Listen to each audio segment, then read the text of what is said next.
ਸਤਿਗੁਰਾਂ ਦੀ ਸਾਜੀ ਨਿਵਾਜੀ, ਗੁਰੂ ਰੂਪ ਪਿਆਰੀ ਸਾਧ ਸੰਗਤ ਜੀ।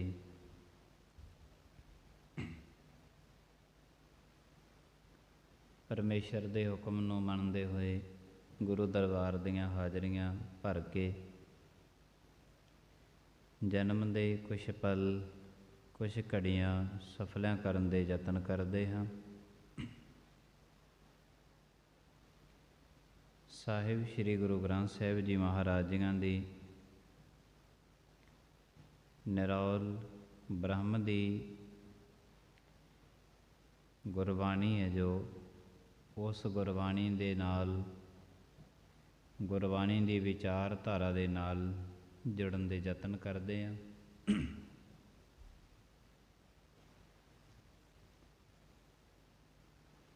ਭਗਤਾਂ ਦੀ ਸ਼੍ਰੇਣੀ ਦੇ ਵਿੱਚੋਂ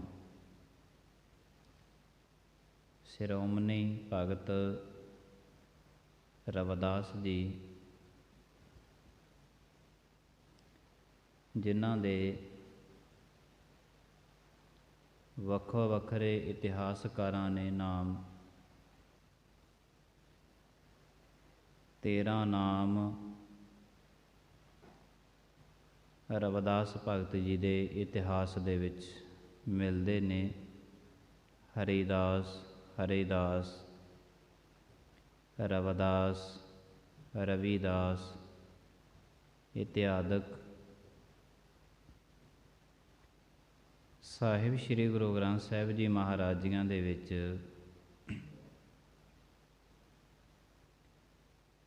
ਕਾਫੀ ਸ਼ਲੋਕ ਪ੍ਰਵਚਨ ਉਹਨਾਂ ਦੇ ਦਰਜ ਹਨ।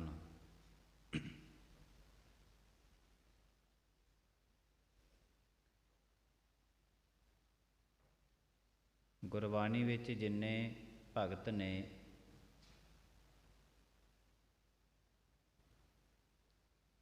ਔਰ ਇਹ ਸਾਰੇ ਦੇ ਸਾਰੇ ਭਗਤ ਕਿਰਤ ਕਰਨ ਵਾਲੇ ਭਗਤ ਨੇ।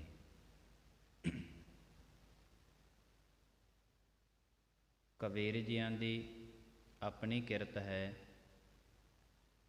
ਧੰਨੇ ਦੀ ਆਪਣੀ ਕਿਰਤ ਹੈ, ਰਵਿਦਾਸ ਭਗਤ ਦੀ ਆਪਣੀ ਕਿਰਤ ਹੈ।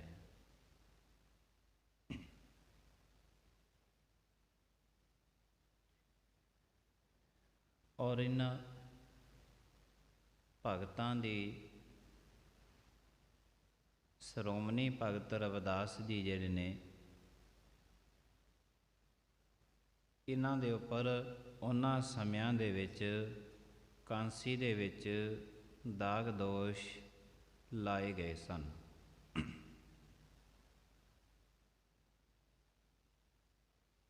ਉਹ ਦਾਗ ਦੋਸ਼ ਜਿਹੜੇ ਉੱਥੋਂ ਦੇ ਬ੍ਰਾਹਮਣ ਲੋਕ ਸਨ,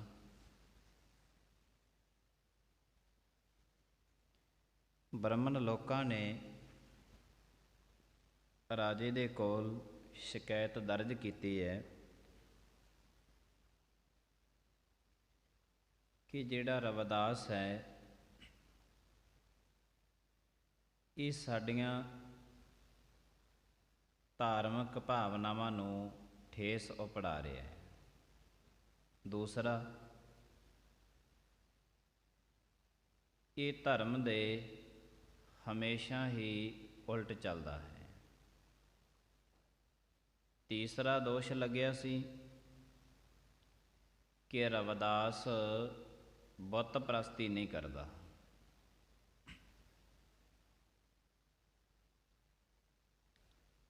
ਭਾਵੇਂ ਅਜੋਕੇ ਸਮੇਂ ਦੇ ਲੋਕਾਂ ਨੇ ਰਵਿਦਾਸ ਨੂੰ ਬੁੱਤ ਪ੍ਰਸਤੀ ਦੇ ਵਿੱਚ ਅੱਜ ਬਦਲ ਦਿੱਤਾ ਹੈ।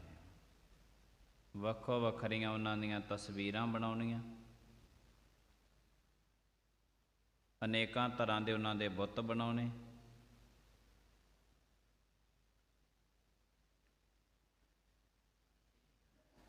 ਔਰ ਇਹ ਦਾਗ ਦੋਸ਼ ਕਾਂਸੀ ਦੇ ਵਿੱਚ ਰਵਿਦਾਸ ਭਗਤ 'ਤੇ 3 ਲੱਗੇ ਨੇ। ਜਦ ਬ੍ਰਾਹਮਣਾਂ ਨੇ ਇਹ ਦਾਗ ਦੋਸ਼ ਲਾਏ ਤੇ ਉਹ ਜਿਹੜਾ ਰਾਜਾ ਸੀ, ਕੁਝ ਰਾਜੇ ਆਪਣੀ ਅਕਲ ਕਰਕੇ ਬਹੁਤ ਸਿਆਣੇ ਮੰਨੇ ਜਾਂਦੇ ਸਨ। ਭਾਵੇਂ ਉਹ ਸੁਣ ਸ਼ਬਦ ਹੀ ਲੈਂਦੇ ਸਨ, ਸੁਣ ਕੇ ਉਹ ਫਿਰ ਆਪਣੀ ਅਕਲ ਦੇ ਹਿਸਾਬ ਦੇ ਨਾਲ ਕੋਈ ਫੈਸਲਾ ਲੈਂਦੇ ਹੁੰਦੇ ਸਨ।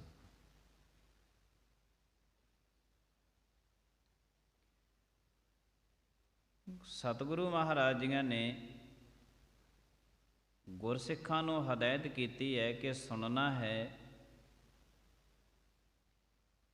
ਸਮਝ ਕੇ ਫਿਰ ਅਗਾਹਾਂ ਕਦਮ ਪੁੱਟਣਾ ਹੈ, ਤਾਂ ਕਿ ਜਿਹੜਾ ਅਗਾਹਾਂ ਕਦਮ ਪੁੱਟਿਆ ਉਹ ਦੁਬਾਰੇ ਵਾਪਸ ਪਿਛਾਂਹ ਨਾ ਪੁੱਟਣਾ ਪਵੇ। ਇਸ ਲਈ ਕਦਮ ਕਦਮ 'ਤੇ ਸੋਚਣਾ ਹੈ, ਸਮਝਣਾ ਹੈ, ਫਿਰ ਚੱਲਣਾ ਹੈ।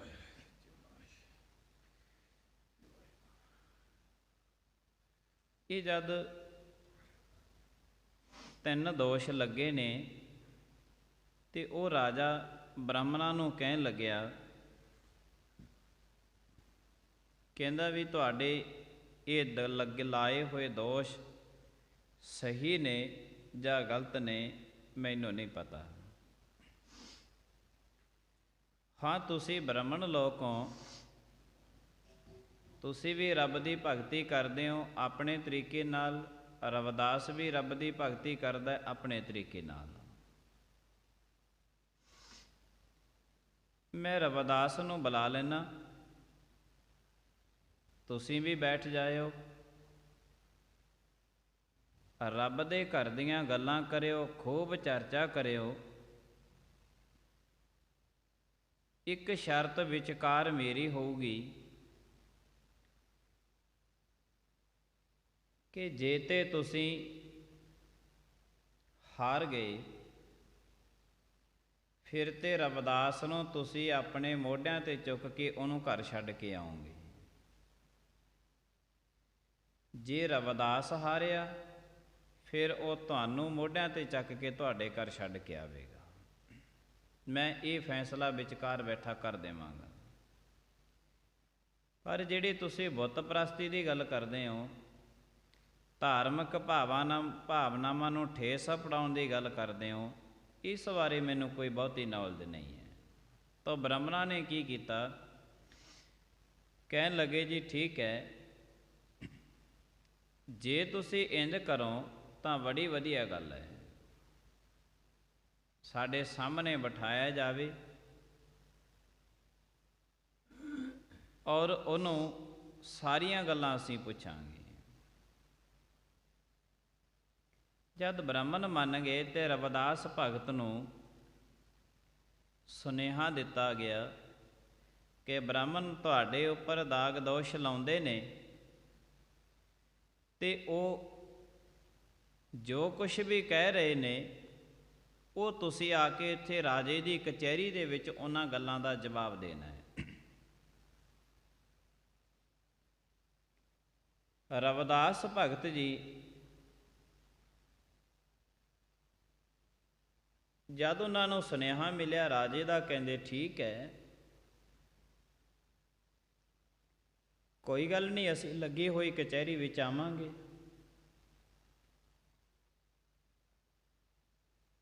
ਰਵਿਦਾਸ ਭਗਤ ਜੀ ਵੀ ਪਹੁੰਚ ਗਏ ਤੇ ਬ੍ਰਾਹਮਣ ਲੋਕ ਵੀ ਪਹੁੰਚ ਗਏ।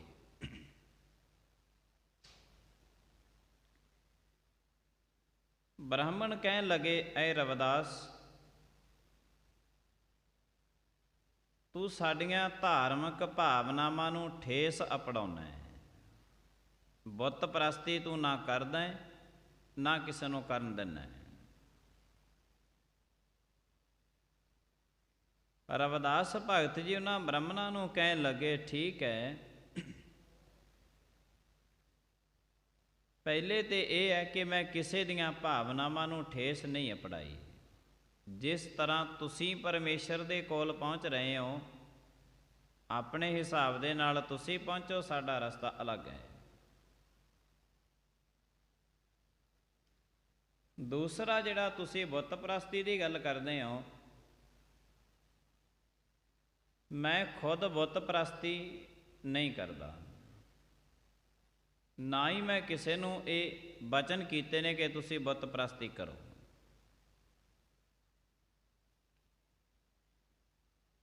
ਹਮੇਸ਼ਾ ਹੀ ਮੇਰਾ ਆਪਣਾ ਅਨੁਭਵ ਹੁੰਦਾ ਹੈ ਕਿ ਜਿਹੜਾ ਪਰਮਾਤਮਾ ਨਿਰਗੁਣ ਸਰੂਪ ਦੇ ਵਿੱਚ ਸੰਸਾਰ ਦੇ ਵਿੱਚ ਵਿਚਰ ਰਿਹਾ ਹੈ, ਉਸ ਨਿਰਗੁਣ ਤੱਕ ਹਰ ਇੱਕ ਮਨੁੱਖ ਦੀ ਇੱਛਾ, ਹਰ ਇੱਕ ਮਨੁੱਖ ਦੀ ਆਤਮਾ ਪਹੁੰਚੇ।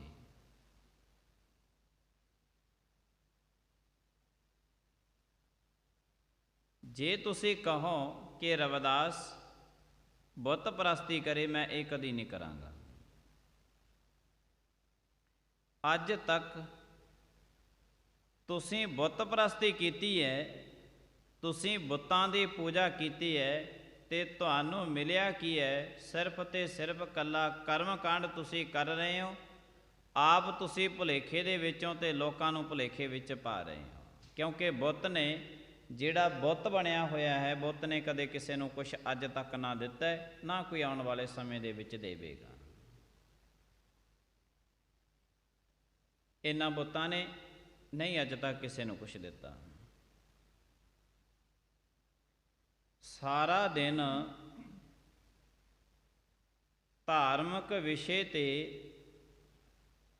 ਇਹ ਜਿੰਨੇ ਦਾਗ ਦੋਸ਼ ਰਵਿਦਾਸ ਭਗਤ ਤੇ ਉਹਨਾਂ ਬ੍ਰਾਹਮਣਾਂ ਨੇ ਲਾਏ ਸੀ, ਸਾਰਾ ਦਿਨ ਚਰਚਾ ਚੱਲਦੀ ਰਹੀ ਹੈ, ਸਾਰਾ ਦਿਨ ਚੱਲੀ ਹੈ।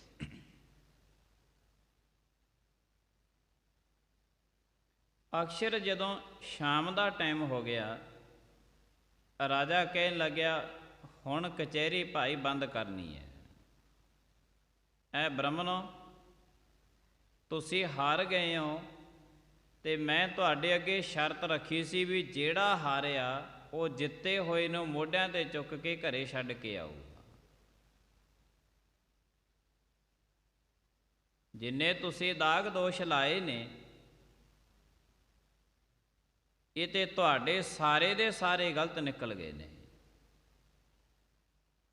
ਤੁਸੀਂ ਤੇ ਸਾਰੇ ਵੱਡਾ ਇਕੱਠ ਕਰਕੇ ਸਾਰੇ ਇੱਕੋ ਗੱਲ ਦੇ ਵਿੱਚ ਬੋਲ ਰਹੇ ਸੀ ਕਿ ਰਵਿਦਾਸ ਬੜੇ ਗਲਤ ਤਰੀਕੇ ਦੇ ਨਾਲ ਲੋਕਾਂ ਨੂੰ ਅਟੈਂਡ ਕਰਦਾ ਹੈ, ਪਰ ਅੱਜ ਤੇ ਤੁਸੀਂ ਹਾਰ ਗਏ ਹੋ ਇਸ ਦੇ ਸਾਹਮਣੇ। ਤੁਹਾਨੂੰ ਸਿਰਫ ਤੇ ਸਿਰਫ ਦਾਗ ਦੋਸ਼ ਲਾਉਣੇ ਆ ਗਏ ਸਨ, ਸਾਬਤ ਕਰਨੇ ਨਹੀਂ ਆਏ।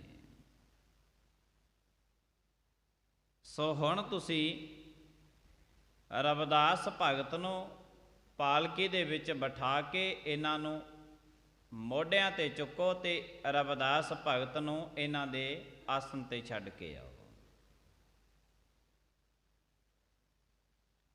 ਬ੍ਰਾਹਮਣਾਂ ਨੇ ਪਾਲਕੀ ਲੈਤੀ ਹੈ, ਰਵਿਦਾਸ ਜੀ ਪਾਲਕੀ ਦੇ ਵਿੱਚ ਬੈਠੇ ਨੇ।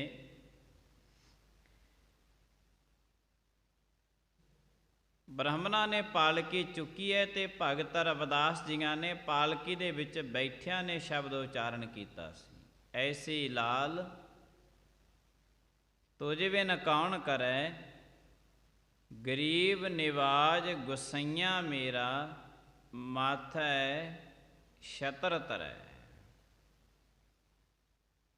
ਜਾ ਕੀ ਛੋਤ ਜਗਤ ਕਉ ਲਾਗੈ, ਤਾਂ ਪਰ ਤੂੰ ਹੀ ਟਰੈ, ਨੀਚ ਹੈ ਊਚ ਕਰੈ ਮੇਰਾ ਗੋਬਿੰਦ, ਕਾਹੂ ਤੇ ਨਾ ਡਰੈ।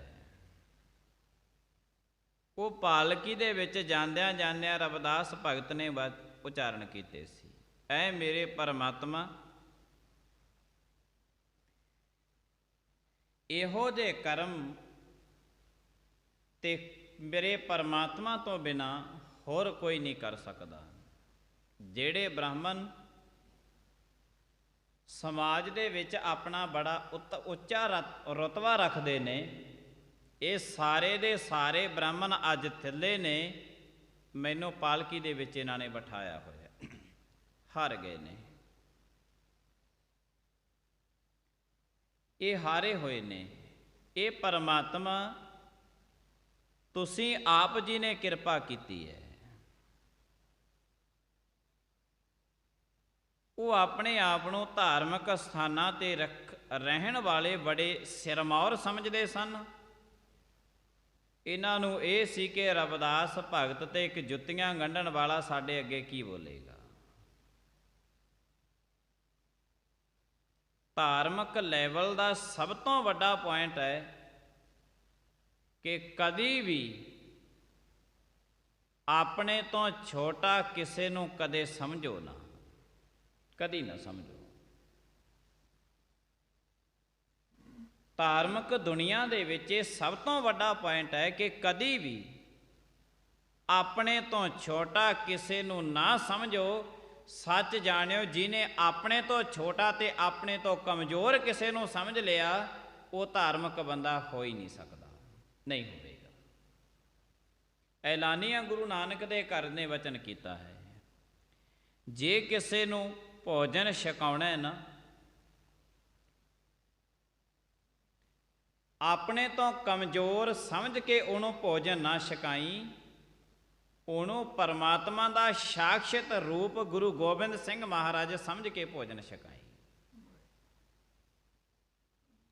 ਪੁੰਨ ਕਰਨਾ ਹੈ, ਦਾਨ ਕਰਨਾ ਹੈ, ਜੋ ਕੁਛ ਵੀ ਤੂੰ ਕਰਨਾ ਹੈ, ਤੂੰ ਇਹ ਸਮਝ ਕੇ ਪੁੰਨ ਕਰੀ, ਦਾਨ ਕਰੀ ਕਿ ਮੈਂ ਪਰਮਾਤਮਾ ਨੂੰ ਕਰ ਰਿਹਾ, ਆਪਣੇ ਤੋਂ ਕਮਜ਼ੋਰ ਨੂੰ ਨਹੀਂ। ਇਹ ਨਾ ਸਮਝੀ ਕਿ ਤੂੰ ਮੈਥੋਂ ਕਮਜ਼ੋਰ ਹੈ ਤੇ ਮੈਂ ਤੈਨੂੰ ਵਸਤਰ ਦਿੱਤੇ ਨੇ। ਇਹ ਨਾ ਸਮਝੀ ਕਿ ਤੂੰ ਬੜਾ ਕਮਜ਼ੋਰ ਹੈ, ਮੈਂ ਤੈਨੂੰ ਵਸਤਰ ਦਿੱਤੇ ਨੇ, ਮੈਂ ਤੈਨੂੰ ਧਨ ਦਿੱਤਾ ਹੈ, ਤੂੰ ਕਮਜ਼ੋਰ ਹੈ। ਆਪਣੇ ਤੋਂ ਛੋਟਾ, ਆਪਣੇ ਤੋਂ ਕਮਜ਼ੋਰ ਜ਼ਿੰਦਗੀ ਦੇ ਵਿੱਚ ਕਦੇ ਕਿਸੇ ਨੂੰ ਨਾ ਸਮਝੀ, ਕਿਉਂਕਿ ਬ੍ਰਾਹਮਣਾਂ ਨੇ, ਕਾਂਸੀਆਂ ਨੇ ਕਮਜ਼ੋਰ ਰਵਿਦਾਸ ਭਗਤ ਨੂੰ ਕਿਹਾ ਸੀ, ਤੇ ਰਵਿਦਾਸ ਭਗਤ ਮੋਢਿਆਂ ਤੇ ਨੇ, ਬ੍ਰਾਹਮਣ ਥੱਲੇ ਤੁਰ ਰਹੇ ਨੇ। ਇਹ ਪਰਮਾਤਮਾ ਦੇ ਰੰਗ ਨੇ ਆਪਣੇ ਤੋਂ। ਤੇ ਰਵਿਦਾਸ ਭਗਤ ਜੀ ਕਹਿਣ ਲੱਗੇ, ਮੈਨੂੰ ਉੱਥੇ ਹੀ ਉਤਾਰ ਦਿਓ ਜਿੱਥੇ ਬੈਠ ਕੇ ਮੈਂ ਆਪਣੀ ਕਿਰਤ ਕਰਦਾ, ਧੰਦਾ ਕਰਦਾ। ਦੁਨੀਆ ਦੇ ਵਿੱਚ ਜਿਹੜੇ ਮਨੁੱਖ ਜੁੱਤੀਆਂ ਗੰਢਣ ਦਾ ਕੰਮ ਕਰਦੇ ਨੇ, ਅਕਸਰ ਐਸੇ ਮਨੁੱਖਾਂ ਨੂੰ ਦੁਨੀਆ ਦੇ ਵਿੱਚ ਬਹੁਤ ਕਮਜ਼ੋਰ ਸਮਝਿਆ ਜਾਂਦਾ ਹੈ,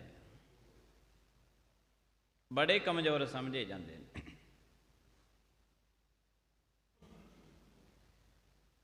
ਪਰ ਗੁਰੂ ਸਾਹਿਬ ਜੀ ਮਹਾਰਾਜ ਦਾ ਐਲਾਨੀਆ ਹੁਕਮ ਹੈ ਕਿ ਕਦੀ ਵੀ ਕਿਸੇ ਨੂੰ ਕਮਜ਼ੋਰ ਨਹੀਂ ਸਮਝਣਾ, ਕਿਉਂਕਿ ਉਹ ਆਪਣੀ ਕਿਰਤ ਦੇ ਵਿੱਚ ਮਗਨ ਨੇ, ਤੇ ਕਿਰਤ ਹੀ ਸੱਚੀ ਸੁੱਚੀ ਕਿਰਤ। ਜਪਜੀ ਸਾਹਿਬ ਦੇ ਵਿੱਚ 5 ਖੰਡ ਆਉਂਦੇ ਨੇ, ਕਰਮ ਖੰਡ, ਧਰਮ ਖੰਡ, ਗਿਆਨ ਖੰਡ, ਸਰਮ ਖੰਡ ਅਤੇ ਸੱਚਖੰਡ। ਜਿਹਨੇ ਸੱਚਖੰਡ ਤੱਕ, ਪਰਮਾਤਮਾ ਤੱਕ ਪਹੁੰਚਣਾ ਹੈ, ਉਹਦੀ ਪਹਿਲਾਂ ਕਿਰਤ ਸੱਚੀ ਤੇ ਸੁੱਚੀ ਹੋਣੀ ਚਾਹੀਦੀ ਹੈ। ਅਗਰਵਾਈਜ਼ ਜੇ ਕਿਰਤ ਸੱਚੀ ਤੇ ਸੁੱਚੀ ਨਹੀਂ ਹੈ, ਕਦੇ ਸੱਚਖੰਡ ਤੱਕ, ਸੱਚ ਤੱਕ ਉਹ ਪਹੁੰਚ ਨਹੀਂ ਸਕਦਾ, ਉਹ ਕਦੇ ਪਹੁੰਚ ਨਹੀਂ ਸਕਿਆ। ਤੇ ਕਿਰਤ ਕਿਸੇ ਦੀ ਕੋਈ ਵੀ ਹੋ ਸਕਦੀ ਹੈ, ਪਰਮਾਤਮਾ ਕਿਸੇ ਦੀ ਕਿਰਤ ਨਹੀਂ ਦੇਖਦੇ, ਪਰ ਦੁਨੀਆ ਦੇਖਦੀ ਹੈ ਕਿ ਮਨੁੱਖ ਕਰਦਾ ਕੀ ਹੈ, ਪਰਮਾਤਮਾ ਦੇਖਦੇ ਨੇ ਕਿ ਬੰਦਾ ਸੋਚਦਾ ਕੀ ਹੈ, ਕਦੇ ਕਿਸੇ ਦੀ ਕਿਰਤ ਨਹੀਂ ਦੇਖਦੇ। ਤੋ ਭਗਤ ਜਿਹੜੇ ਨੇ, ਰਵਿਦਾਸ ਭਗਤ ਜੀ, ਇਹਨਾਂ ਦੀ ਕਿਰਤ ਸੀ ਜੁੱਤੇ ਗੰਢਣਾ।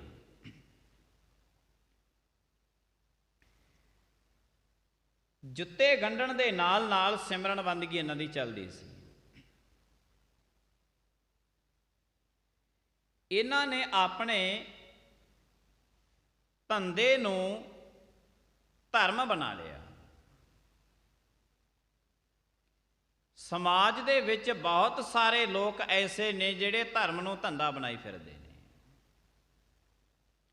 ਇਹਦੇ ਵਿੱਚ ਰਵਿਦਾਸ ਭਗਤ ਦੀ ਆਪਣੀ ਕਿਰਤ ਹੈ, ਧੰਦਾ ਹੈ, ਧੰਦੇ ਨੂੰ ਧਰਮ ਬਣਾ ਲਿਆ। ਤੇ ਬਹੁਤੀ ਤਬਦੀਲੀ ਮਨੁੱਖ ਦੀ ਉੱਥੇ ਜਾ ਕੇ ਹੋ ਜਾਂਦੀ ਹੈ ਜਦੋਂ ਇਹ ਧਰਮ ਨੂੰ ਧੰਦਾ ਬਣਾ ਲੈਂਦਾ ਹੈ। ਤੋ ਧੰਦੇ ਨੂੰ ਧਰਮ ਬਣਾਉਣਾ ਹੈ ਤੇ ਮਨੁੱਖ ਨੂੰ ਨੀਅਤ ਆਪਣੀ ਸਾਫ਼ ਰੱਖਣੀ ਪਵੇਗੀ। ਧਰਮ ਨੂੰ ਧੰਦਾ ਬਣਾਉਣਾ ਹੈ, ਝੂਠ ਮਾਰਨਾ ਪਵੇਗਾ, ਬੇਈਮਾਨੀ ਕਰਨੀ ਪਏਗੀ, ਠੱਗੀ ਕਰਨੀ ਪਏਗੀ, ਬੜਾ ਕੁਛ ਕਰਨਾ ਪਏਗਾ। ਤੋ ਇਹ ਆਪਣੀ ਉਹਨਾਂ ਦੀ ਕਿਰਤ ਸੀ, ਕਿਰਤ ਸੀ ਉਹਨਾਂ ਦੀ ਆਪਣੀ, ਧੰਦਾ ਸੀ ਆਪਣਾ ਉਹਨਾਂ ਦਾ। ਇਤਨਾ ਧੰਦਾ ਉਹਨਾਂ ਦਾ ਆਪਣਾ ਸੀ ਕਿ ਉਹਨਾਂ ਨੇ ਕਦੇ ਕਿਸੇ ਦੇ ਧੰਦੇ ਦੇ ਵੱਲ ਆਪਣੀ ਨਿਗਾਹ ਨਹੀਂ ਰੱਖੀ ਸੀ। ਗੁਰੂ ਨਾਨਕ ਦੇਵ ਸਾਹਿਬ ਜੀ ਮਹਾਰਾਜ ਨੇ ਹੁਕਮ ਕੀਤਾ ਹੈ ਕਿ ਹੱਕ ਪਰਾਇਆ ਨਾਨਕਾ ਉਸ ਸੂਅਰ ਉਸ ਗਾਏ, ਗੁਰ ਪੀਰ ਹਾਮਾ ਤਾਂ ਭਰੇ ਜਾ ਮੁਰਦਾਰ ਨਾ ਖਾਏ। ਕਿ ਆਪਣੀ ਕਿਰਤ ਦੇ ਵਿੱਚ ਇਤਨਾ ਧਿਆਨ ਰੱਖਣਾ ਕਿ ਕਿਰਤ ਹੀ ਧੰਦਾ ਹੀ ਧਰਮ ਬਣ ਜਾਵੇ। ਪਰ ਮਨੁੱਖ ਦੀ ਆਪਣੀ ਕਮਾਈ ਦੇ ਵਿੱਚ, ਆਪਣੀ ਕਿਰਤ ਦੇ ਵਿੱਚ ਬਿਲਕੁਲ ਵੀ ਧਿਆਨ ਨਹੀਂ ਹੈ। ਉਹ ਤੇ ਮਨੁੱਖ ਆਪਣੀ ਕਿਰਤ ਨੂੰ, ਆਪਣੀ ਕਮਾਈ ਨੂੰ ਦੇਖੇ ਚਾਹੇ ਨਾ ਦੇਖੇ, ਗਜਬ ਦੀ ਗੱਲ ਹੈ ਕਿ ਦੂਜੇ ਦੀ ਕਮਾਈ ਦਾ ਉਹਨੂੰ ਕੱਲਾ ਕੱਲਾ ਪੁਆਇੰਟ ਪਤਾ ਹੁੰਦਾ ਕਿ ਕਿਹੜੇ ਬੰਦੇ ਕੋਲ ਕਿੰਨਾ ਧਨ ਹੈ, ਕਿੰਨੀ ਕਮਾਈ ਕਰ ਰਿਹਾ ਹੈ, ਕਿੰਨੀ ਕਮਾਈ ਹੋ ਰਹੀ ਹੈ, ਕਿੰਨਾ ਇਸ ਦੇ ਕੋਲ ਇਹਨੇ ਧਨ ਸਾਂਭਿਆ ਹੋਇਆ ਹੈ, ਕਿੰਨੀ ਇਹਦੇ ਕੋਲ ਪ੍ਰਭਤਾ ਆ ਰਹੀ ਹੈ, ਕੀ ਕੁਛ ਇਹਦੇ ਕੋਲ ਆ ਰਿਹਾ ਹੈ। ਆਪਣੇ ਘਰ ਦੇ ਵਿੱਚ ਉਹਨੂੰ ਕੱਖ ਵੀ ਨਹੀਂ ਪਤਾ, ਗਵਾਂਢੀਆਂ ਦੇ ਘਰੇ ਪਿਆ 5 ਲੱਖ ਰੁਪਇਆ ਵੀ ਕੱਲੇ ਕੱਲੇ ਪੁਆਇੰਟਾਂ ਤੇ ਗਿਣ ਲੈਂਦਾ ਹੈ। ਜਿੱਥੇ ਜਾ ਕੇ ਮਨੁੱਖ ਨੂੰ ਮਾਰ ਪੈਂਦੀ ਹੈ। ਜਿੰਨੇ ਭਗਤ ਨੇ ਨਾ ਗੁਰਬਾਣੀ ਦੇ ਵਿੱਚ, ਜਿੰਨੇ ਭਗਤ ਨੇ, ਇਹਨਾਂ ਸਾਰੇ ਭਗਤਾਂ ਨੇ ਆਪਣੇ ਹੱਥਾਂ ਪੈਰਾਂ ਦੇ ਨਾਲ, ਕਿਰਤੀ ਭਗਤ ਨੇ ਗੁਰਬਾਣੀ ਦੇ ਵਿੱਚ, ਕਿਰਤੀ ਭਗਤ, ਸੱਚੀ ਤੇ ਸੁੱਚੀ ਕਿਰਤ ਕਰਨ ਵਾਲੇ ਭਗਤ ਗੁਰਬਾਣੀ ਵਿੱਚ ਨੇ ਸਾਰੇ। ਕੱਲੇ ਕੱਲੇ ਭਗਤ ਦਾ ਇਤਿਹਾਸ ਫਰੋਲ ਲਓ, ਸਾਰੇ ਭਗਤਾਂ ਨੇ ਆਪਣੀ ਕਿਰਤ ਕੀਤੀ ਹੈ। ਔਰ ਆਪਣੀ ਕਿਰਤ, ਉਹਨਾਂ ਦੀ ਕਿਰਤ ਜਿਹੋ ਜੀ ਸੀ। ਕਬੀਰ ਸਾਹਿਬ ਜੀ ਖੱਡੀ ਦੇ ਵਿੱਚ ਬਹਿੰਦੇ ਰਹੇ ਨੇ, ਰਵਿਦਾਸ ਭਗਤ ਦੀ ਜੁੱਤੀਆਂ ਗੰਢਦੇ ਰਹੇ ਨੇ। ਜਿਹੋ ਜੀ ਕਿਰਤ ਸੀ ਉਹਨਾਂ ਨੇ ਆਪਣੀ ਕਿਰਤ ਕੀਤੀ ਹੈ, ਔਰ ਸੱਚੀ ਤੇ ਸੁੱਚੀ ਕਿਰਤ ਕੀਤੀ ਹੈ। ਸੱਚੀ ਤੇ ਸੁੱਚੀ ਕਿਰਤ ਕਮਾਈ ਕਰਕੇ ਉਹ ਪਰਮਾਤਮਾ ਤੱਕ ਪਹੁੰਚੇ ਨੇ। ਪਹਿਲਾਂ ਕੀ ਸੀ? ਜਪਜੀ ਸਾਹਿਬ ਦੇ ਵਿੱਚ ਕਰਮਖੰਡ ਆਉਂਦਾ, ਜਿਹਦੇ ਵਿੱਚ ਮਨੁੱਖ ਦੀ ਸਾਰੀ ਕਿਰਤ ਆ ਜਾਂਦੀ ਹੈ ਵੀ ਜਿਹੜੀ ਤੇਰੀ ਕਿਰਤ ਹੈ ਇਹ ਸੱਚੀ ਤੇ ਸੁੱਚੀ ਹੋਵੇ। ਅਗਰਵਾਈਜ਼ ਜੇ ਤੇਰੀ ਕਿਰਤ ਸੱਚੀ ਤੇ ਸੁੱਚੀ ਨਹੀਂ ਹੈ, ਠੀਕ ਹੈ ਕਿ ਤੂੰ ਆਪਣੀ ਕਮਾਈ ਕਰ ਰਿਹਾ ਹੈ। ਹਰ ਇੱਕ ਮਨੁੱਖ ਦੀ ਇੱਛਾ ਹੁੰਦੀ ਹੈ ਕਿ ਮੈਂ ਆਪਣੀ ਕਮਾਈ ਕਰ ਰਿਹਾ, ਆਪਣੀ ਕਮਾਈ ਕਰਕੇ ਮੈਂ ਆਪਣੇ ਬੱਚਿਆਂ ਦੀ ਪਾਲਣ ਪੋਸ਼ਣ ਕਰ ਰਿਹਾ। ਇਹ ਤੇ ਸੰਸਾਰ ਵੇਖਦਾ ਹੈ, ਨਿਰੰਕਾਰ ਤੇ ਇਹ ਦੇਖਦਾ ਹੈ ਕਿ ਕਮਾਈ ਤੂੰ ਆਪਣੀ ਕਰ ਰਿਹਾ ਹੈ, ਜਿਹੜੀ ਤੇਰੀ ਸੁਰਤ ਹੈ ਕਿਤੇ ਇਹ ਦੂਜਿਆਂ ਦੀ ਕਮਾਈ ਦੇ ਵਿੱਚ ਤੇ ਨਹੀਂ ਤੁਰੀ ਫਿਰਦੀ। ਜੇ ਤੇਰੀ ਸੁਰਤ ਦੂਜਿਆਂ ਦੀ ਕਮਾਈ ਦੇ ਵਿੱਚ ਤੁਰੀ ਫਿਰਦੀ ਹੈ, ਦੂਜਿਆਂ ਦੀ ਕਮਾਈ ਤੇ ਤੂੰ ਆਪਣੀ ਨਿਗਾਹ ਰੱਖੀ ਹੋਈ ਹੈ, ਤੇ ਗੁਰੂ ਸਾਹਿਬ ਜੀ ਮਹਾਰਾਜ ਕਹਿੰਦੇ ਤੈਥੋਂ ਇੱਕ ਖੰਡ ਵੀ ਪੂਰਾ, ਇੱਕ ਖੰਡ ਦੇ ਵਿੱਚ ਵੀ ਤੈਥੋਂ ਪੂਰਾ ਨਹੀਂ ਉਤਰਿਆ ਜਾਣਾ। ਆਪਣੀ ਕਿਰਤੀ ਸੱਚੀ ਨਹੀਂ ਕਰ ਸਕਦਾ, ਤੂੰ ਅਗਾਹਾਂ ਕੀ ਤੁਰੇਗਾ। ਇੱਕੋ ਇੱਕ ਜਿੰਨੇ ਭਗਤ ਹੋਏ ਨੇ, ਇਹ ਸਾਰੇ ਭਗਤ ਕਿਰਤੀ ਭਗਤ ਨੇ ਗੁਰਬਾਣੀ ਦੇ ਵਿੱਚ। ਔਰ ਉਹਨਾਂ ਨੇ ਆਪਣੀ ਕਿਰਤ ਇੰਨੀ ਸੱਚੀ ਤੇ ਸੁੱਚੀ ਕਿਰਤ ਕੀਤੀ ਕਿ ਉਹਨਾਂ ਦੀ ਕਿਰਤ ਕਰਨੀ, ਉਹਨਾਂ ਦਾ ਧੰਦਾ ਅੱਜ ਧਰਮ ਬਣ ਗਿਆ। ਅੱਜ ਧਰਮ ਬਣ ਗਿਆ। ਜਿੱਥੇ ਵੀ ਉਹ ਬੈਠੇ, ਜਿੱਥੇ ਵੀ ਗਏ, ਜਿਹੜੇ ਵੀ ਰਸਤੇ ਲੰਘੇ, ਹਰ ਇੱਕ ਜਗ੍ਹਾ ਤੇ ਉਹਨਾਂ ਦੇ ਨਾਮ ਦੇ ਧਾਰਮਿਕ ਸਥਾਨ ਨੇ। ਮਨੁੱਖ ਇਸ ਤੋਂ ਉਲਟ ਚੱਲਦਾ ਹੈ ਕਿ ਧਰਮ ਨੂੰ ਆਪਣਾ ਧੰਦਾ ਬਣਾਉਂਦਾ ਹੈ। ਦੁਨੀਆ ਡੁੱਬਦੀ ਉੱਥੇ ਜਾ ਕੇ ਹੈ ਜਦੋਂ ਧਰਮ ਨੂੰ ਧੰਦਾ ਬਣਾਉਣਾ ਸ਼ੁਰੂ ਕਰ ਦਿੰਦੇ ਨੇ।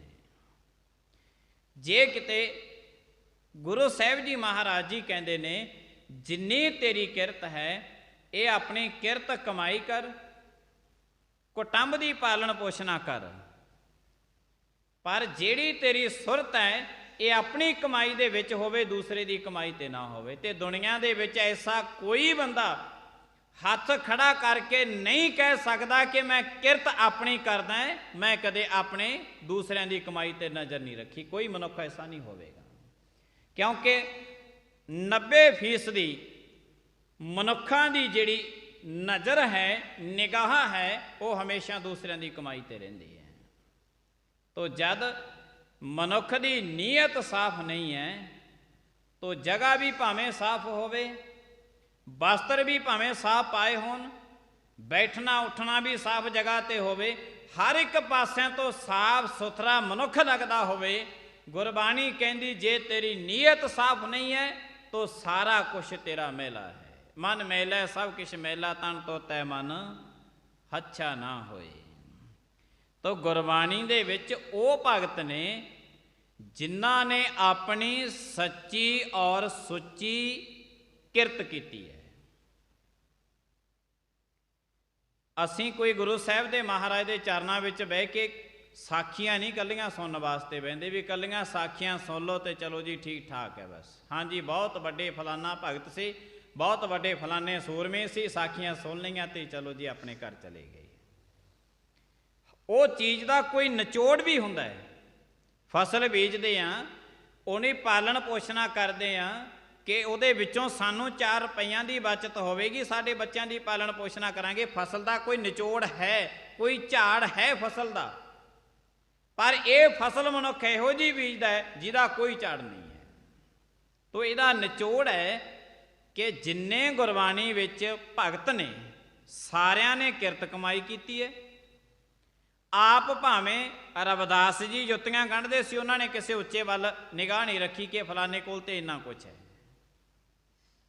तो जे सब कुछ मनुख दे कोल सच्चा ते सुच्चा है, जे मनुख दी नीयत साफ नहीं है तो ये मनुख दा सब कुछ कीता कराया मैला है।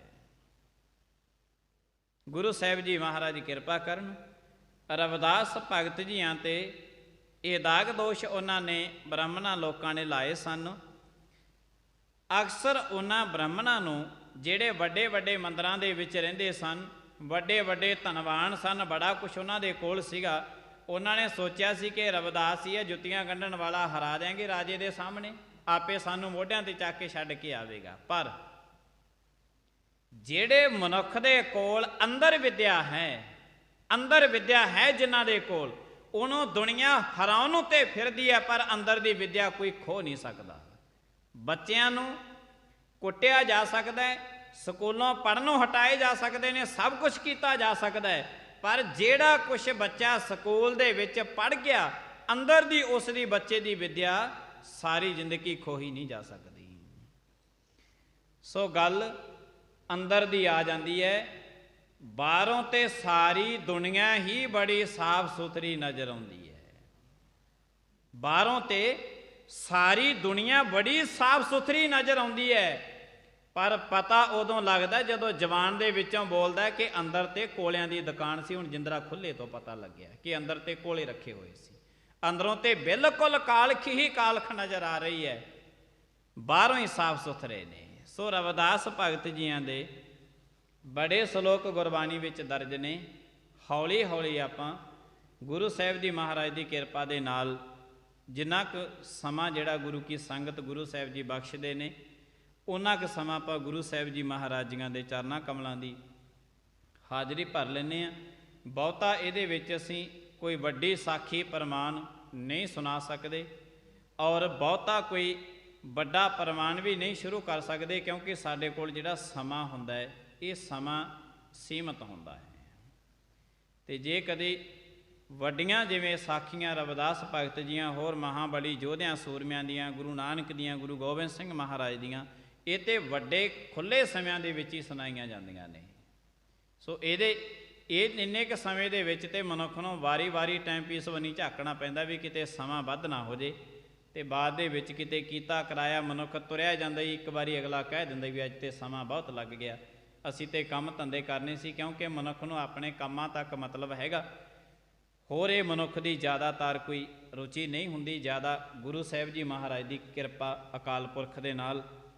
पर जिन्नी क अकाल पुरख महाराज किरपा करते हैं, बहुत ही वधिया सतगुरां की किरपा है। चलो सानूं 24 घंटियां दे विचों कुछ पल ते परमात्मा बख्श रहे ने, जिहड़े असीं गुरु दे चरनां दे विच बैठ के अपने जन्म के कुछ पल कुछ घड़ियां सफलियां करन दे यतन करते हैं। इत्थे समाप्ति का टाइम, भुल्लां चुकां दी खिमा। आईयां संगतां दा बहुत धन्नवाद। प्रेम दे नाल सारी संगत बुलायो फतेह। वाहिगुरू जी का खालसा, वाहिगुरू जी की फतेह।